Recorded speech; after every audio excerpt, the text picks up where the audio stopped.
এক গ্লাস জল দিয়ে যাও তো। তুমি গিয়ে একটু নিয়ে নাও না। তো কাজগুলো তুমি করবে? হ্যাঁ,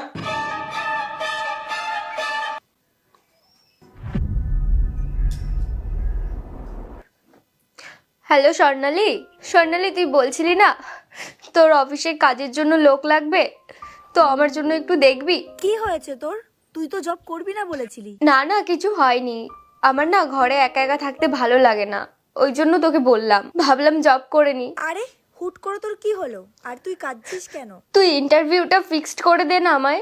আমার না ইগোই লেগে গেছে। আর এইসব ঘরের কাজ করে কোনোই লাভ নেই, ঘরের কাজের তো কোনোই ভ্যালু নেই। চল ঠিক আছে, তুই কাঁদিস না।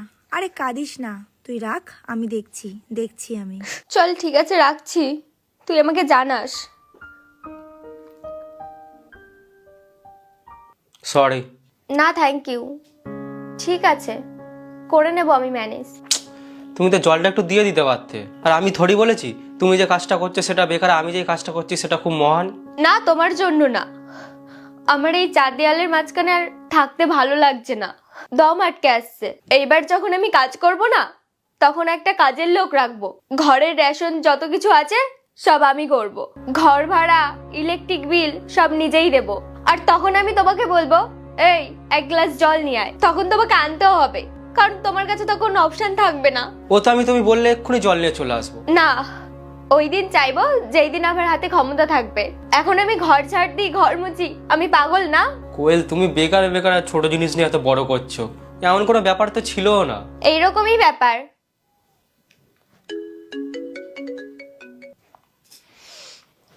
হ্যালো। বলছে মানডেতে চলে আয় তুই, মানডেতে তোর ইন্টারভিউ হয়ে যাবে। ঠিক আছে ঠিক আছে, মানডে ডান। তুই এটা বল, স্টার্টিং স্যালারি কত দেবে? স্যালারি তোর 10,000 হবে, কারণ তোর কোনো এক্সপিরিয়েন্স নেই, আরো নতুন তুই, তার জন্য। 40,000? হ্যাঁ, আরে পাগল নাকি তুই? 10,000 টাকা বলেছি, 40,000 টাকা তো এখনো আমারই হয়নি। ঠিক আছে, ডান ডান ডান। ওয়ে তুই পাগল হয়ে গেছিস নাকি রে? আচ্ছা, আর্জেন্ট যেতে হবে। আরে ঠিক আছে, আমি শোন, মন্ডে তুই আসছি, কালা ঠিক হয়ে আছে। গেছিস নাকি? 10,000 বলছি, ঠিক আছে 10,000 চল, কালা হয়ে রাখছি। গেছিস নাকি রে তুই? Thank you.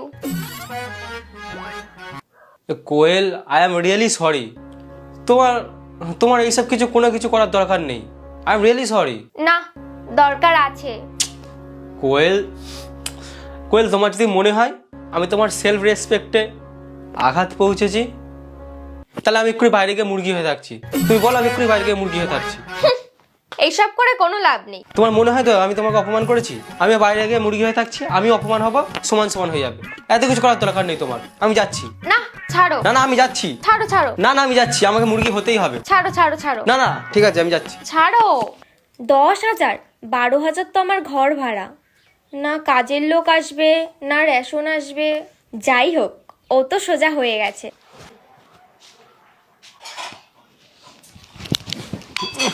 তুমি তো মুরগি হচ্ছিলে না?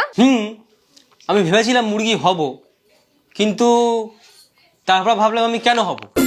আমি তো তোমার কাছে মন থেকে ক্ষমা চেয়েছিলাম। তারপর আমি আর একটা কথা ভাবলাম, এই যে তোমার 40,000 টাকা যে জবটা পাচ্ছ, এইটা তুমি করে নাও, কেননা আমার অনেক হেল্প হয়ে যাবে এতে। এত সংসারের খরচা আমি ওঠাতে পারছি না। তো তুমি ওটা ডান করে দাও, আর কনফার্ম করে আমাকে জানিয়ে দিও, ঠিক আছে? হ্যাঁ, দেখে নিও, যদি স্যালারিটা একটু বাড়িয়ে দেয়, ওই 45 দিয়ে দেয়, তাহলে তো হেভি হবে। দেখে নিও। হ্যাঁ, করা যেমন খুন্তি ছাড়া বেকার, দুনিয়া যেমন রং ছাড়া বেকার, তেমনি একটা সংসারে স্বামী এবং স্ত্রী একসাথে কাজ না করলে বেকার।